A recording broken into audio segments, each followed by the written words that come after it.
Bueno, 4 grados en lo que concierne a las hemorragias. Estos 4 grados los podemos determinar en la calle, puesto que los signos y los síntomas que nos van a permitir clasificarlos son cosas que fácilmente lo podemos determinar en la calle. ¿De qué nos sirve? Lógicamente, el 1er grado es un paciente que ha perdido poca sangre. El 4 grado es un paciente que ha perdido demasiada sangre. Entonces, lógicamente, los síntomas y los signos van a ser más graves y la probabilidad de muerte es mayor. A mayor grado, mayor probabilidad de muerte, ¿no? Entonces, por ejemplo, vamos al grado 1. El grado 1 prácticamente pierde menos del 15%, es decir, pierde menos de 750 cc de sangre, casi medio litro, se podría decir, ¿no? Entonces, el paciente, cuando pierde esta cantidad de sangre, pues si tomamos el pulso generalmente está máximo hasta 100, se podría decir, o menos. Está un poquito más alto, pero no se pasa de 100, ¿ya? La presión del pulso, que estamos hablando de la fuerza del pulso, la intensidad del pulso está normal. El llenado capilar, si le tomamos, también está normal. La frecuencia respiratoria está normal. El paciente sí se encuentra ligeramente ansioso y lógicamente se van a acompañar de otros signos y síntomas, que lo vimos a un inicio. Mareos, debilidad, visión borrosa y demás, ¿no? Que podrían haber algunos más signos, algunos menos, ¿no? 1er grado. En cambio, el 4 grado implica más del 40%, implica más de 2000 de hemorragia, 2000 cc. En este caso, el pulso está aumentado, pero siempre está aumentado más de 140. El pulso es 150, por decir, ¿no? La presión, la fuerza del pulso está disminuida. El llenado capilar está prolongado, más de 2 segundos. La respiración está más de 35 por minuto. Y el paciente prácticamente ya está confuso, letárgico, ya a punto de perder la conciencia. Entonces, estos grados de la hemorragia son muy importantes para clasificarlos. ¿Y qué vamos a hacer en el tratamiento? Prácticamente estamos en la calle. Entonces, el tratamiento prácticamente casi es el mismo en todos los tipos de shock, siempre y cuando el paciente esté respirando y tenga pulso, lógicamente, ¿no? Entonces, hacemos una posición anti-shock. Así está descrito en el libro. Y hay muchas medidas, ¿no? Entonces, los resumo. Hay que acostar al paciente rápidamente. Recuerden que el primer órgano en morirse es el cerebro. Entonces, hay que tratar de que el cerebro esté, la cabeza esté lo más abajo posible, para que toda la sangre de las extremidades y demás puedan llegar al cerebro y eso nos permita que el cerebro no muera, que aguante. Acostar al paciente y que la cabeza siempre esté más bajo que el resto del cuerpo. Hay que conservar una vía aérea permeable. Entonces, permeabilizar la vía aérea si es que el paciente ya está entrando en inconsciencia, para evitar que la lengua lo tape la vía respiratoria. Evitar movimientos bruscos, en especial de huesos fracturados, ya que por ahí podría estar sangrando el paciente, ¿no? Elevar los miembros, tanto superiores como inferiores, mejor si son los dos, para que por gravedad toda la sangre llegue al cerebro y el cerebro no muera. Hay que cubrir al paciente para evitar el enfriamiento. De hecho, que el paciente con hemorragia o con algún otro shock va a estar frío por la vasoconstricción y demás. Entonces hay que calentar al paciente, cubrirlo. Aflojamos prendas de vestir, cinturones, corbatas, corpiños, bueno, cualquier prenda de vestir ajustada que tenga el paciente, ya que estas prendas disminuyen la circulación hacia la cabeza. Propiciamos un ambiente puro, hay que mover lo menos posible a la paciente y muy importante, hay que dejarlo, hay que dejarla o dejarlo en NPO. ¿Qué quiere decir NPO? Nada por vía oral, no darle nada. Si el paciente está consciente y pide líquido, le podemos dar líquido, pero en sorbos, de a poquito.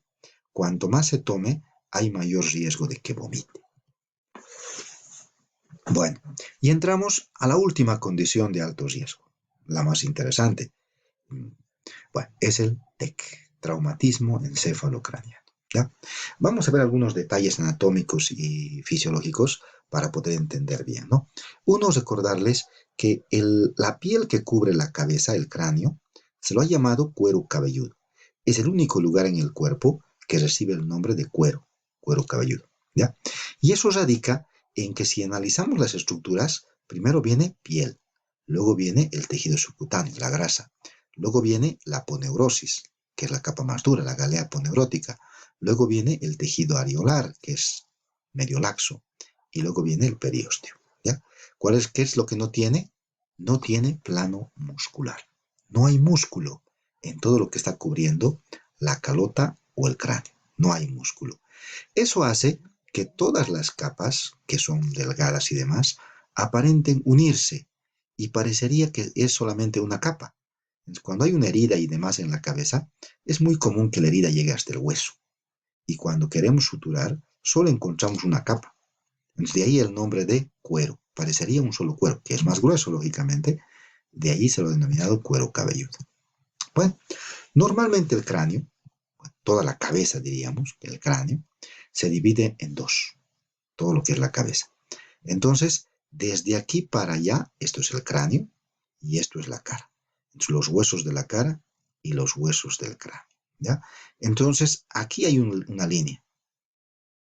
Esta línea vendría siendo la base del cráneo y esta de acá vendría siendo la calota y la base del cráneo. ¿Ya? En la base del cráneo, si nosotros lo vemos por arriba, vamos a ver así. Esta es la base del cráneo, esta imagen de acá, ¿no? La base del cráneo, verán, tiene muchas estructuras que son rugosas. Entonces, la calota es lisa, pero la parte de la base es rugosa, tiene asperezas y demás, la base del cráneo. ¿Ya? Bueno, muy importante. De todo lo que es el cráneo, recordarles que el hueso más frecuente en fracturarse es el temporal. Este es el que más se fractura, puesto que el temporal es uno de los huesos más delgados. Se puede fracturar todo, frontal, occipital y demás, pero el que más se fractura es el temporal porque es más delgado. ¿Ya? Cuando hay traumatismo de cráneo, el TEC, traumatismo encefalocraniano, una de las fracturas muy frecuentes es la fractura de base de cráneo. Así se la llama, fractura de base de cráneo. Entonces, esta es la base del cráneo. Cuando hablamos de fractura de base, quiere decir que esto se ha fracturado. ¿Ya? Y de esta parte, ¿cuál es la que más se fractura? Lo mismo, el temporal. El temporal forma parte de la calota y también forma parte de la base. Es más, dentro del temporal se encuentra el sentido del oído.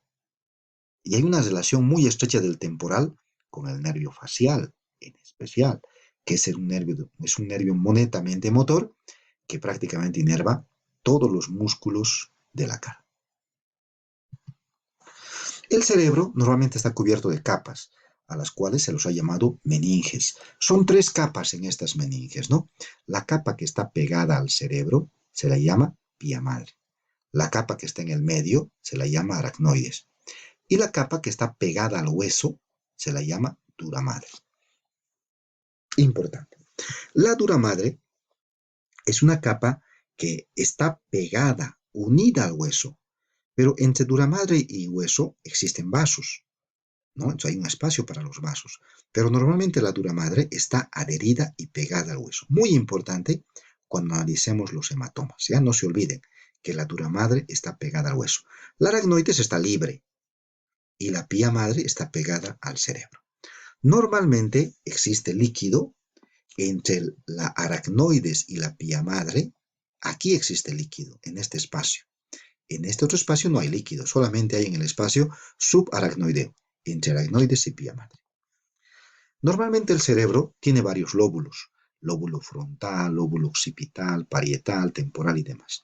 El lóbulo frontal se encarga de las emociones y la función motora, el lóbulo occipital de la visión, los parietales de la función sensorial y el temporal de la memoria, como grandes funciones. A su vez, cada lóbulo se va a dividir en áreas, muchísimas áreas que lo van a ir viendo en neuroanatomía y neurofisiología. Normalmente el cerebro está cubierto de líquido, está dentro de un líquido. El líquido se lo llama céfalo-raquídeo, porque el líquido está en el cerebro y también está en la médula, en el raquis, ¿no? Este líquido solamente está en el espacio subaracnoideo, es decir, entre aracnoides y pía madre. Se forma en los plexos coroidales, en los ventrículos laterales. Aquí es donde se forma el líquido. Y el líquido está herméticamente cerrado. No hay ni un lugar por donde pueda salir líquido. Bueno, importante. Normalmente el cerebro tiene 2 hemisferios. un hemisferio derecho y un hemisferio izquierdo, dos hemisferios. Se ha visto que estos hemisferios manejan y controlan la mitad del cuerpo, ¿ya? Entonces, la mitad de mi cuerpo es controlada por un hemisferio y la otra mitad por el otro hemisferio.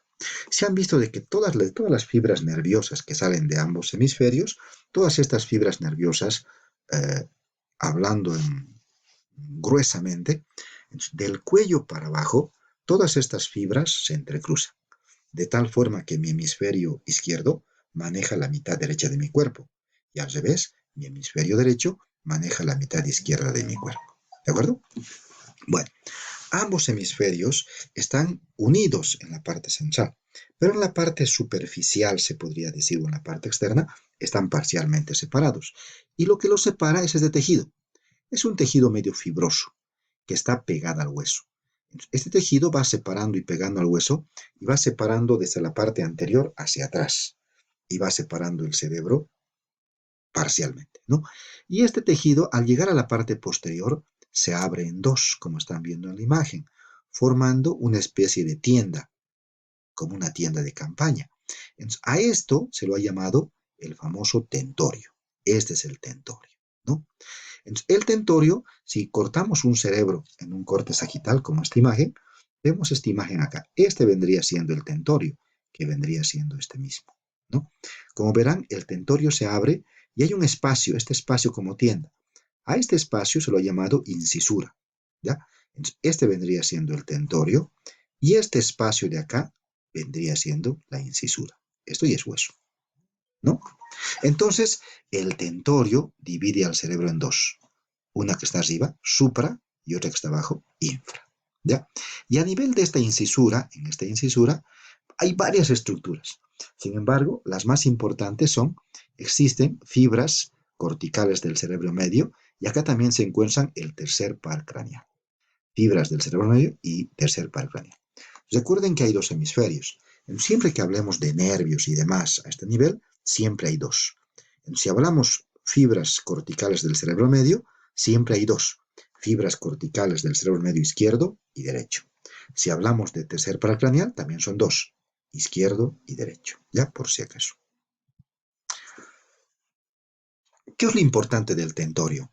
Cuando existe algún accidente y demás y existe una hemorragia, entonces esta hemorragia, la sangre, va a empujar prácticamente el cerebro hacia abajo, ¿verdad? Independientemente de dónde sea la sangre, empuja. Pero va a depender de qué hemisferio es, ¿ya? Puesto que la sangre puede estar en el hemisferio izquierdo o en el hemisferio derecho. Esa cantidad de sangre empuja el cerebro hacia abajo. Al empujarse el cerebro hacia abajo, entonces parte de la presión del cerebro va a hacer que el cerebro se vaya hacia atrás. Y aquí se encuentra el tentorio, que es resistente y no puede pasar más allá del cerebro. Adelante está la parte de los huesos, temporal, etmoides, esfenoides. Tampoco puede pasar. Entonces, la presión de un sangrado, todo repercute sobre esta incisura. Y al apretar y al comprimir la incisura, se van a comprimir estas dos estructuras, ¿no? Al comprimirse el tercer par craneal, el paciente va a presentar una midriasis del ojo que le corresponde. Y al comprimirse la vía cortical, el paciente va a presentar una debilidad espástica del lado contralateral. ¿Ya? Me explico. Si el paciente recibe un golpe en este lado, bueno, que vendría siendo mi hemisferio izquierdo, ¿no? La hemorragia es acá.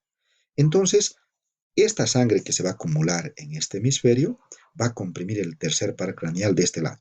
Por consiguiente, este ojo, mi ojo izquierdo, se va a dilatar la pupila.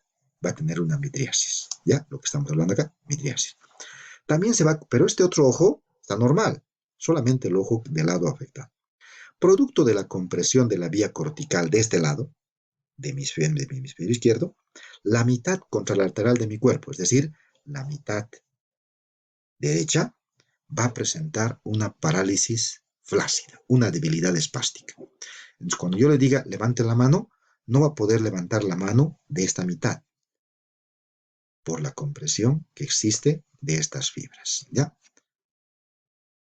Bueno, el paciente podría perder la conciencia y la principal causa de pérdida de la conciencia son estos dos: aumento de la presión intracraneana y disminución del flujo sanguíneo. Aumenta la presión intracraneana por una hemorragia una hemorragia dentro del cerebro. Esa hemorragia aumenta la presión y prácticamente el paciente pierde el conocimiento.